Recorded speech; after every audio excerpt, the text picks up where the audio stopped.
तर मित्रांनो बघा, आम्ही या रूममध्ये राहत होतो. आता आम्ही हे रूम खाली केलं. आता आम्ही आमच्या घरी चाललो राहायसाठी. हे बघा, पूर्ण रूम खाली झालं. हे चाललो आता आम्ही आमच्या घरी राहायसाठी.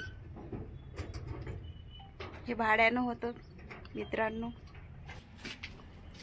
घर भाड्याचं असो की स्वतःचं असो, पण घर घर असते.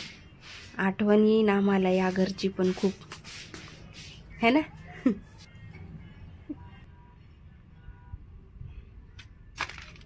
हे बघा कारखाना, इथं भाऊजी पप्पा काम करत होते.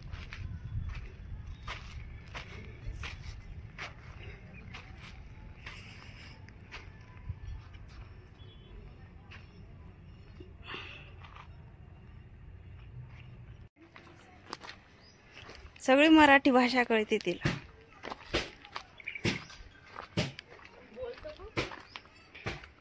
हे बघा मित्रांनो, हे आहे आमचं घर आणि आम्ही इथं आलो आता आजपासून राहायसाठी.